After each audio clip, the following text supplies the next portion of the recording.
The business স্ট্যান্ডার্ডের নিয়মিত আয়োজন TBS পডকাস্টে আপনাদের স্বাগত জানাচ্ছি। আমি রাকিব খান। আজ আমরা কথা বলবো ভারত ও যুক্তরাষ্ট্রের পররাষ্ট্রমন্ত্রীর বৈঠক এবং সেখানে বাংলাদেশ প্রসঙ্গ উঠে আসা বিষয়ে।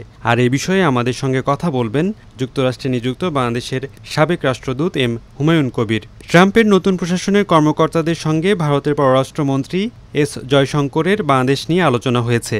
বৈঠকের বিষয়টি নিশ্চিত করলেও জয়শঙ্কর সেখানে কি আলোচনা হয়েছে তা জানাননি। দুই দেশের পররাষ্ট্রমন্ত্রীর বৈঠকে বাংলাদেশ প্রসঙ্গে কি নিয়ে আলোচনা হতে পারে বলে আপনি মনে করছেন? ভারত বাংলাদেশের বর্তমান অবস্থা বা বাংলাদেশের সাথে ভারতের সম্পর্ক কি, এটা নিয়ে কথাবার্তা হতে পারে। যেহেতু মার্কিন পররাষ্ট্রমন্ত্রীও নতুন এসেছেন, আর তিনিও জানতে চাইতে পারেন যে বাংলাদেশে কি ঘটনাগুলো হচ্ছে বা এখনকার বর্তমান অবস্থা কি।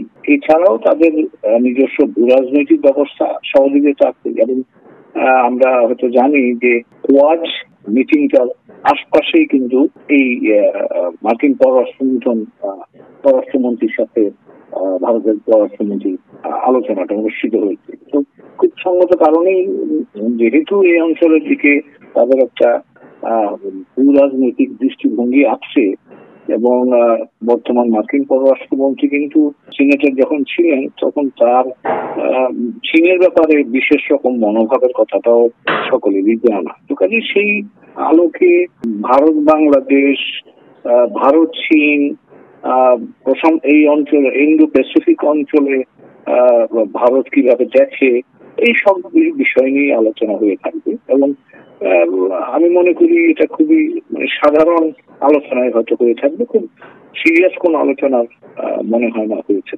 যুক্তরাষ্ট্রের পররাষ্ট্রমন্ত্রী মার্কো রুবিওর সঙ্গে বৈঠকের পর জয়শঙ্কর জানিয়েছেন, দুই দেশের সম্পর্ক সামনে এগিয়ে নিতে ট্রাম্পের প্রশাসনের সুস্পষ্ট আগ্রহ রয়েছে। পররাষ্ট্রমন্ত্রীদের মধ্যে রাজনীতি, বাণিজ্য সহায়তা, জ্বালানি, প্রতিরক্ষা সহ বেশ কয়েকটি বিষয় নিয়ে আলোচনা হয়েছে।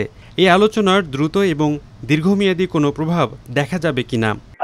হবে বটেই। এটা 2000 সাল থেকেই তো মার্কিন যুক্তরাষ্ট্র এবং ভারতের মধ্যে সম্পর্ক ক্রমপ্রসারিত হচ্ছে, সাম্প্রতিককালে গভীরও হয়েছে। তাদের অনেকগুলো জায়গায় তারা একজন আরেকজনের কাছাকাছি আছে।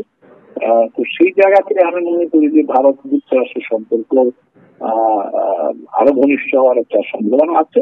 কিন্তু এটাও মনে রাখতে হবে যে ট্রাম্প প্রশাসনের যে নীতিমালা, সেখানে কিন্তু ভারতকেও খানিকটা চ্যালেঞ্জের মুখে পড়তে হতে পারে। যেমন আমরা এই যে উনি প্রেসিডেন্ট ট্রাম্প দুদিন আগে যে এক্সিকিউটিভ অর্ডার করলেন এগেইনস্ট ইলিগাল মাইগ্রেন্টস, সেখানে কিন্তু ইতিমধ্যে অনেক ভারতীয় আছে। তো কাজেই এখানেও এই বিষয়টা মনে রাখতে হবে। প্রেসিডেন্ট ট্রাম্প অনেক দেশের বিরুদ্ধে শুল্ক আরোপ করবার হুমকি দিয়েছেন।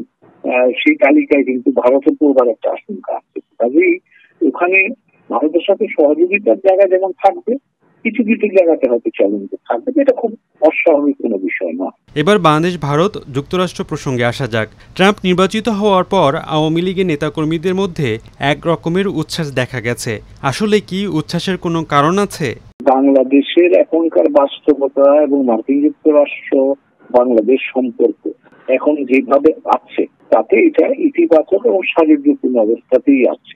কাজে আমার কাছে মনে হয় না যে এই মুহূর্তে মার্কিন সরকার তাদের নীতির কোনো পরিবর্তন করবে। বরঞ্চ বাংলাদেশ দ্রুত গণতান্ত্রিক একটা নির্বাচনের মধ্য দিয়ে, সংস্কারের মধ্য দিয়ে, নির্বাচনের মধ্য দিয়ে একটা টেকসই গণতান্ত্রিক ব্যবস্থা ফিরে যাক, অর্থনৈতিক ব্যবস্থাপনাটা এখানে উন্নত হোক, সেটাই বলতে মার্কিন যুক্তরাষ্ট্র আগেও চেয়েছে, এখনই চাচ্ছে, এবং তারা ভবিষ্যতে তাই চাই। আওয়ামী লীগকে পুনর্বাসনে ভারতের মধ্যস্থতায় মার্কিন যুক্তরাষ্ট্রের পক্ষ থেকে কোনো উদ্যোগ দেখব কিনা?